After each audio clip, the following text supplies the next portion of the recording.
Thank you so much for joining me today. My name is Charlotte Patrick and I'm an independent analyst, and this webinar is kindly sponsored by Vitria. My topic today is the self-healing network, and I have just finished some research on this topic and I want to present some of my findings. So my starting point is actually what is a self-healing network?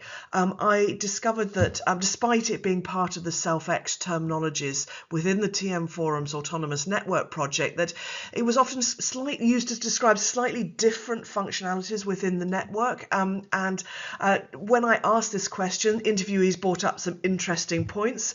I quote, "The sad reality is that many problems can be fixed by just turning off the offending hardware and software and turning it on again." And I thought to myself, well, that's not going to make for a very interesting project. But then when you get into the details, it seems that self-healing at the moment is mostly focused around the cloud, from very simple activities such as scheduling the nightly reboot of a network function to more complicated closed loop activities such as adapting to real-time faults. And then when I was doing some background reading, I also saw self-healing described as a real mixture of intelligence and automation. So this idea of the machine learning or artificial intelligence acting as the brain of the self-healing network, with various analytical models acting as the human nervous system and bringing information to the brain. You've then got multiple automations in the hands and the feet, and closed loop functionality, which is required to bring information back to the brain to improve the model. And one of the other things that I noticed was that there was a real mix of enthusiasm for using the phrase self-healing, because it's almost interchangeable with optimization. So I went back to look at the TM Forum's description as shown in this slide, and as you can see, it is one part in the bottom right hand corner of self-assuring.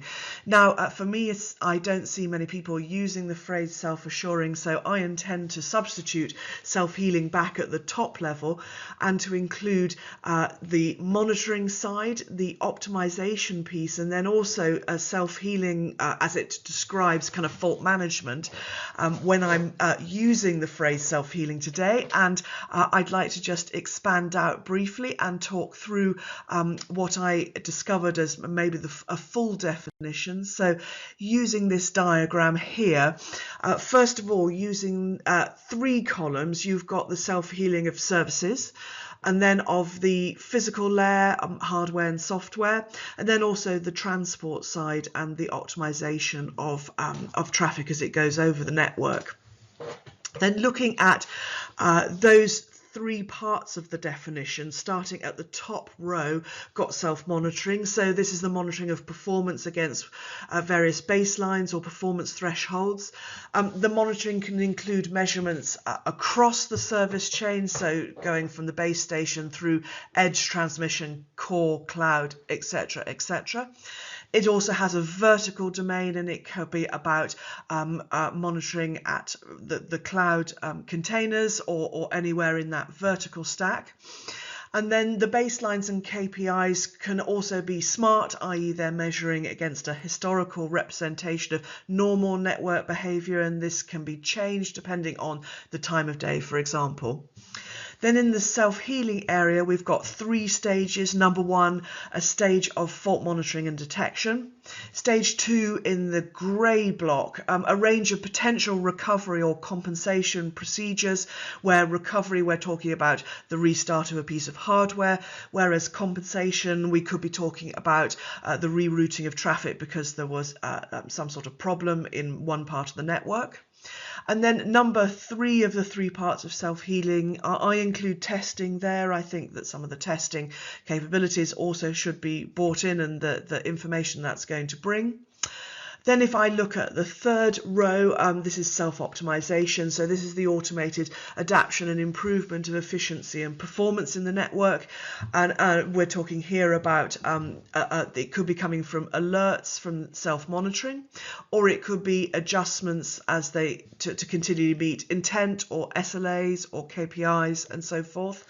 Then I also have some things which are missing from the diagram. I just could not fit on the need for preemptive or proactive activities, but in pretty much all of the boxes there can be the need for more proactive actions, and so I intend to go into these in a bit more detail further on in the presentation.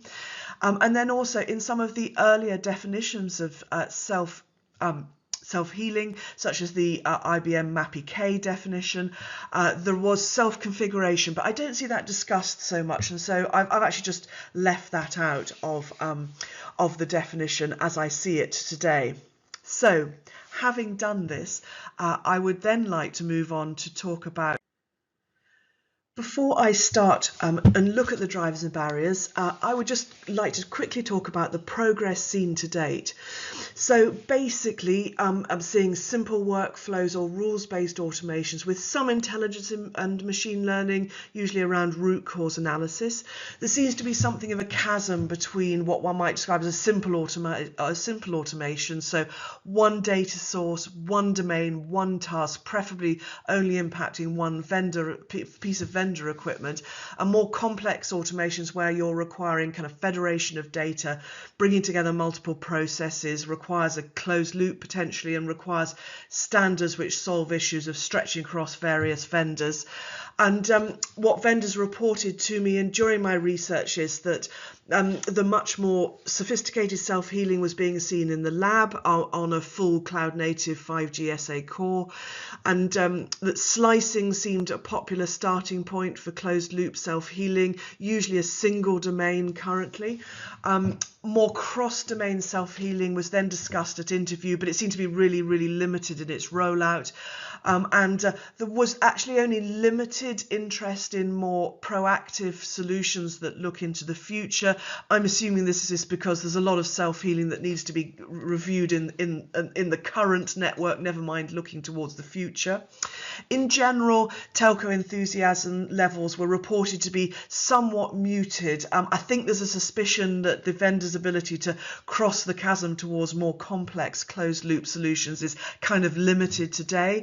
And that also there are an enormous number of other focus areas for the telco before they get to doing self-healing. However, definite interest was seen by some vendors, and there was some good focus from those vendors, particularly in the test and measurement space, looking at doing a different range of self-healings. In terms of the drivers and barriers then, so obviously the main driver is the move towards the autonomous network. This is obviously going to push forward self-healings into the future. The ability to simplify some network operations. We've already seen the NOC and the SOC being reduced in staffing levels, so we're going to need some self-healing inside of the network. The improvement and minimization of network downtime is very important, as we get more services that require good uptimes. And then a general move towards more network efficiency and better quality of service as well. So plenty of good drivers to push forward things in the future. In terms of barriers, I noted there's a lot of discussion about elephants. This, of course, is the idea of needed to consume small pieces of the self-healing network, the self-healing network elephant, in order to achieve goals, and the discussion of really the wide range of things that need to be put in place in order to get to the self-healing network. In fact, there are so many of them, I needed a separate slide to look at these, so I'm just going to move us forward. Looking in some more detail at the barriers to the self-healing network, it was noticed that there was really quite a large number of new technical requirements, and so I set them out on this slide. And just talking through them briefly. So first of all, with all the new types of services and requirements on the network, are going to need a number of new baselines and dynamic KPIs.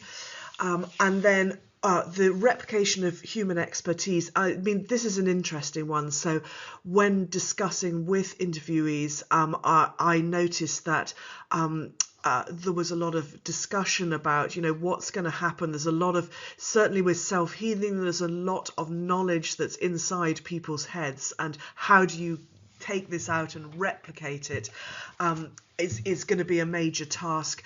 We're seeing two types of machine learning being implemented. First of all, machine reasoning. So this is rules-based reasoning, deductive inference, pattern recognition and probabilistic models that perform root cause analysis and predictive maintenance, those types of activities. And then also started to see some reinforcement learning, which learns from feedback in the form of rewards and penalties, and it adjusts its actions to achieve better outcomes over time. So we are seeing these types of human replications of human knowledge being used. Then intelligent pipelines. Now this is a really interesting one, and one that seems to have quite a lot of attention at the moment. So this is different machine learning agents needing to work together with something that I've called captured intelligence, and also some local observation to solve more complex problems in the self-healing network. So the models in the pipeline might solve one specific problem and pass on the answer to another model further down, or act together with other models to solve a problem in parallel. A model might be responsible for managing the underlying data. In fact, we will need a model which manages the underlying data. And then an AI agent might be in a particular network domain and provide what one might describe as local observation, or it might also be intelligently executing prescribed actions from other models in different parts of the network. I use the phrase captured intelligence just to say, we're going to need all of these different sorts of database to hold gathered wisdom on the topic of self-healing, and putting all of these together and chaining them together is going to be interesting. I don't know that I've seen a lot of it to date, but I can see how it will be necessary going forward. Then there is a range of slow and fast closed loops. So fast closed loops for rapid response to immediate issues. For example, the dynamic demand allocation of new capacity.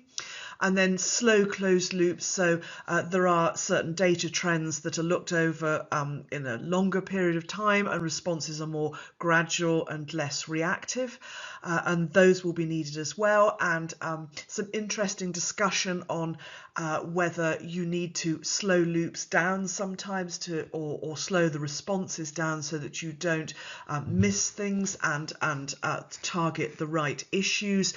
That I am interested to see how that progresses. On the next line down, obviously data, an ongoing issue when trying to do any sorts of automations. A recent TM Forum survey found three main challenges when trying to deploy sort of straightforward AI ops in assurance: inconsistent and fragmented data, a lack of data analytics expertise, and a lack of explainability in the models.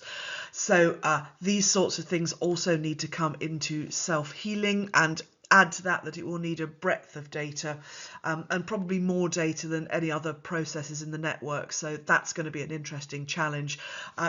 Looking at that second line of the diagram, you will recognize things: the need for horizontal and vertical network data, and that's going to have to be brought in as needed potentially, because one is not going to be able to collect and store all of the data that comes off the network. Then the improvement of inventory.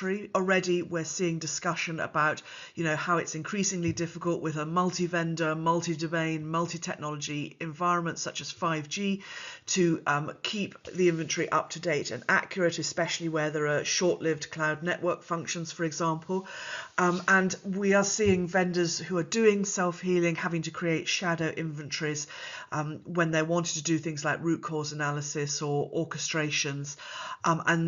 This sort of issue issue is going to expand going forwards, and I'm assuming that telcos are going to be continually needing to work on the data that they're collecting and how they collect it.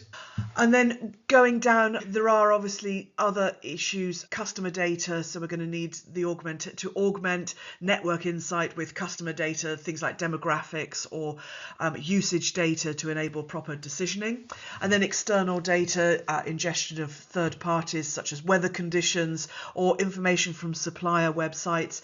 And then other web tools, interesting things discussed, like the need to bring in information from the electricity utility companies to allow more diagnostics when a cell site goes down. So an interesting need for those external data going forward.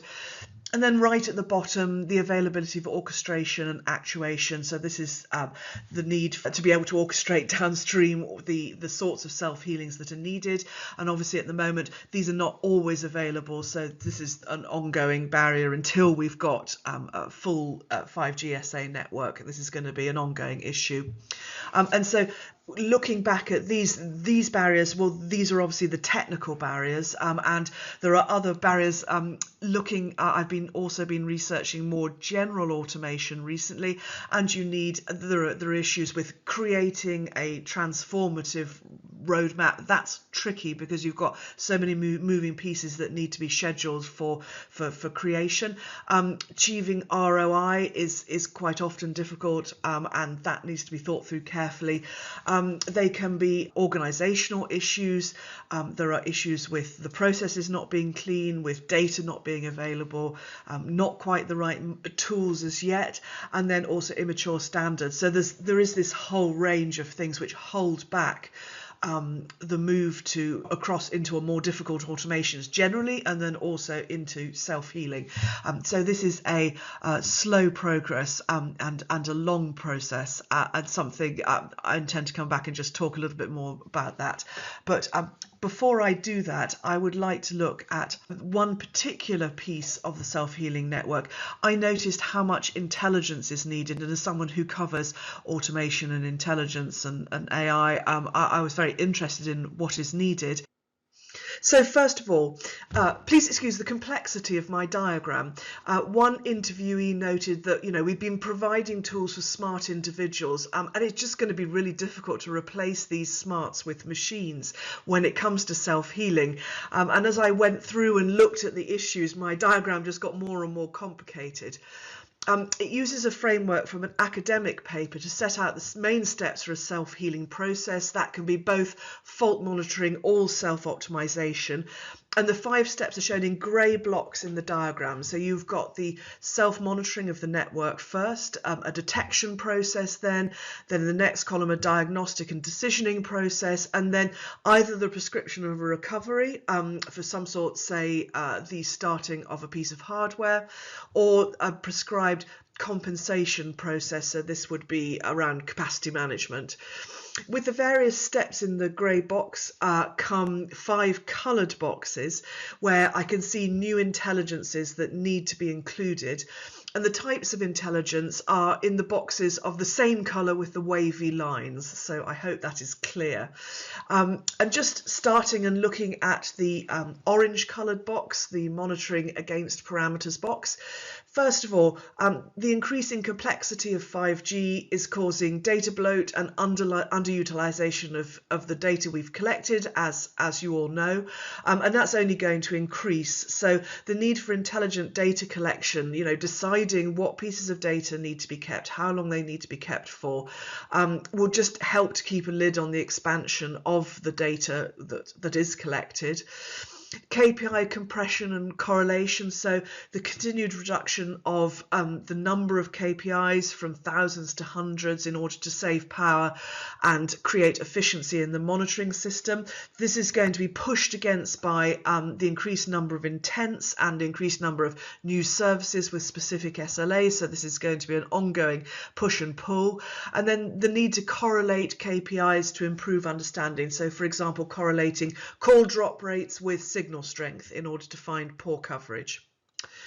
Using machine learning in data management. So at interview, many of the telcos were seen as maturing in their collection of a single view of the network, which is obviously great. However, where suitable data is not needed, vendors are needing to where the suitable data sets are unavailable, vendors are needing to federate and manage telco network data in order to feed the models. And this must be causing duplication and increasing the cost of managing things. And that's only going to worsen as the number of models and the amount of data ramps up. So telco data management initiatives need to start to use more machine learning to develop a smarter way to store the data. Moving on to the different sort of monitoring techniques. So a range of techniques for collecting data was discussed during the research. Intelligence will be needed to know which one of these techniques is required and what exactly needs to be done. And this isn't easy. Some examples might be, we need to collect data over 5 hours where the standard data collection period is only 2 minutes, or we need to adjust the sampling rate to ensure no important information is missing because the rate isn't high enough. And so this is going to take quite a lot of complex machine learning and human learning as well to figure out how this should be done.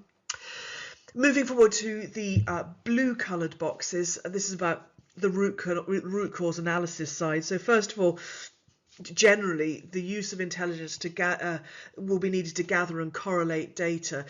It might be a seemingly simple root cause analysis, but as discovered, if the data set is incomplete, it can easily give an incorrect picture of the problem. So more intelligence and more ad hoc data gathering will be needed. This might include collecting data from multiple places. An example given was the detecting of silent faults on the PON, where an overlay is needed of service alarms onto topology to identify where the problem is and what the problem is. Other issues might be, or other uses for intelligence might be cross-domain correlation using inventory and topology to understand what's going on, or the understanding of how many customers are affected by matching a set of alarms to the number of customers connected to a particular service or in a particular geographic location. So even something relatively straightforward like a root cause analysis has got a lot of intelligence that's going to be needed. On the diagnostic side, so assuming that all the correct data has been collected, there are a range of underpinning data-related activities that are needed. We might need to collect any further data needed because there's finer granularity that's needed compared to what we've actually collected already. Decisioning might be needed on additional context. So, for example, additional analysis of historical trends to add to real-time insight that's been collected. Or there might need to be the activation of active assurance into the network to collect a short-term view of current performance in a specific part of the network. So that kind of diagnostic side could be tricky as well. Moving on to the lighter coloured of the blue boxes and the need to prescribe a resolution. The range of decisions that need to be made about a possible fault are wide-ranging and complex. I was thinking this through and I just couldn't begin to imagine how one works that through. Examples might be, so there's an increasing traffic on a link. Is this the result of a sporting event or is it a result of a problem on the network? Can the network cope with the current deviation from KPIs, or does action need to be taken? That's another set of decisioning there. And then, the base station needs attention. Does it require a power cycle tonight, or does it need to be done immediately? So there's just this whole range of decisions around, the prescribed best action. Thinking through the list then, and there is quite a long list on this one, so the prescription of a best resolution given the context requires intelligence. One has to understand the context and what actions need to be taken. You have to understand if one or there needs to be more than one resolution is needed. Necessary to understand the simplest resolution and to not over-engineer things. and also it might need there might need to be the decisioning around the whether additional preventative measures need to be taken to stop this from happening in future. So you have a range of thinking there. And moving on then to deal with conflict and compromise. So especially as networks get more complicated and intent comes in, there's going to need to be decisions taken decisions needed on how to deal with a particular conflict.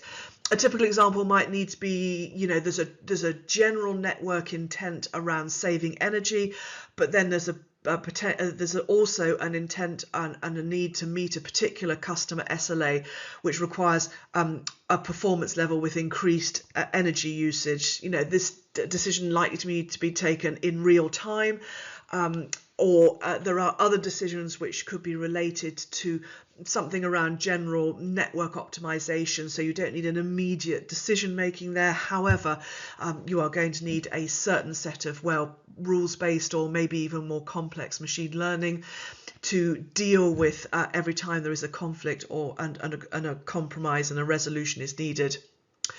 Avoiding unnecessary or costly actions. So there may be 3 potential action paths for resolving an issue. Each one has a different cost. These will need to be evaluated, starting with the best resolution. How much more costly is it? Is it needed? And if the solution is very costly, maybe a cheaper option might be possible or necessary, or it might be that immediate action is not necessary at all. It may be possible, say there is something manual that is broken, it requires a resolution that requires somebody to go on site. It may be possible to use that manual resolution instead. There may also, as described previously with this idea of an intelligence pipeline, need to be more than one model, and that obviously adds general complexity to the intelligence needed. Knowledge will be ingested from testing. So lab testing is just building really important knowledge bases of remedies to each fault situation. And these are going to need to be stored and so that they can be used in future.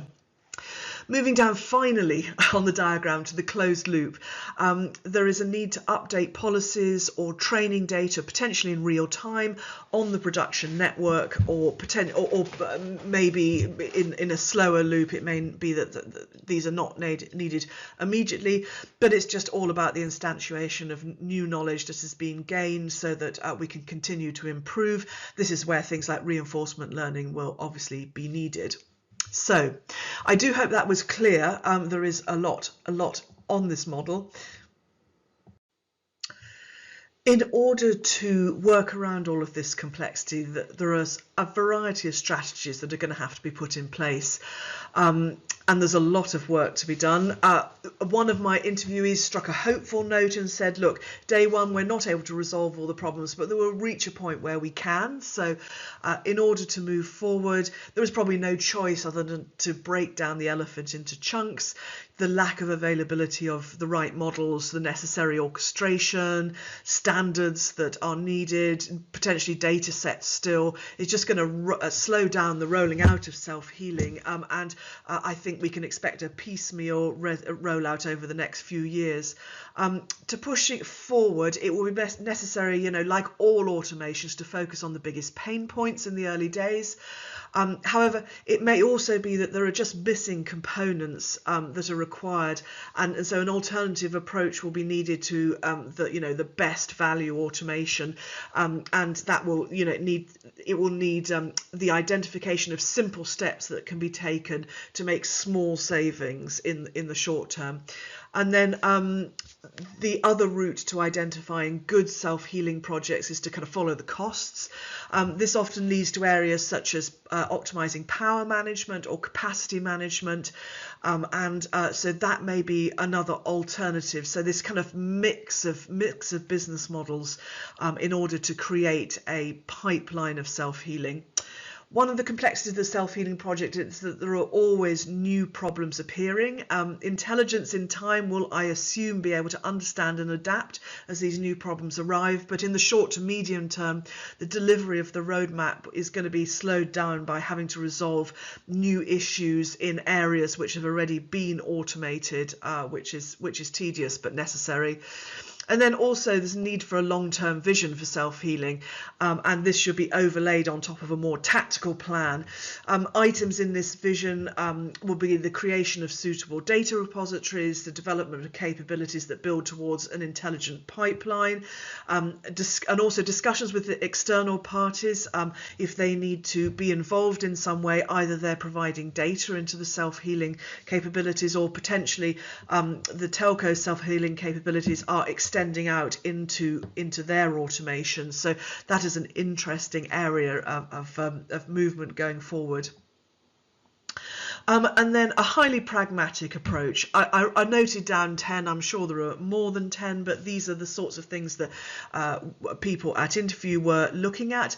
Business case is obviously the major driver, and it's just about tackling the most important projects.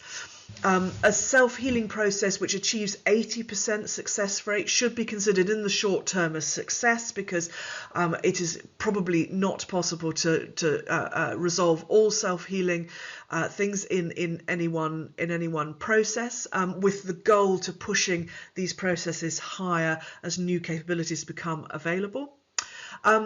Looking at processes where automations exist already, so you should have data available, and the processes should be relatively clean, allowing for some quick wins, and then learnings can be taken from these areas into other trickier places. Looking for the simplest solution to a problem. Don't use machine learning if a rules-based solution will do. That seems to be a general view of those I was speaking to. If real-time data is not available, is it possible to use historic data and modelling to make usable predictions? ? Then, thinking broadly about problems. One of the interviewees was discussing the topic of home broadband devices and how to do self-healing, and the problem that you get when logs are erased because the device is turned off, which results in missing information. And so the question then becomes, how else could we do that? Are measurements on the network able to act as a reasonable proxy for most of the potential issues in the home broadband network? And that kind of problem-solving thinking is I'm sure going to be really necessary. What to do about new technologies? Well, LLMs are not really at a stage of being suitable to offer major support, but there were discussions about using them to help with coding issues as a potential. So small use cases there in the short term may well be worth looking at. And then also, how do you tackle the knowledge gaps with key members of staff leaving the company? What about auto-discovery techniques to understand remediations and health checks that the member of staff would typically use, and then capturing those in some sort of knowledge base? Number 9. Focus on developing collaborations between teams with different targets. It was noted that still many problems with teams who don't usually work together, having to come to work together in various automations, including self-healing ones, and so that kind of more organisational issue still necessary. And then also the development of a company-wide mindset around automations, just making things easier, really. The first self-healing automations likely to be difficult, but hopefully by building mindset, things will become swifter and easier in future. And so, in conclusion, the thing that struck me most about my research was that self-healing has such a wide range of intelligence and related capabilities that are needed. I started to develop a diagram just to look at the capabilities and how complex they were, and there's absolutely no need to read it in any detail, but I just got this picture of how much diagnostic and predictive decisioning is actually needed. I believe this to be significantly higher than other network automations, and indeed it might well be the most concentrated area of intelligence requirements across a whole telco. This means that the progress is likely to be slower than other automations, and I believe that the benefits, just going to be needed to be fully costed. I slightly suspect there may be places where replacing human decision making is going to be just really tough or not possible or just too expensive. So I would be really interested to see what is going to happen, and I would like to wish the best of luck to everybody who is involved in this type of decisioning and creating these capabilities. I think you're going to need it, and also to thank you very much for listening. I hope that you found it useful, and I believe that there will be a white paper going out with this which just gives some of the details, so anything that you've missed I hope that you'll be able to read up on in the white paper. Thank you so much.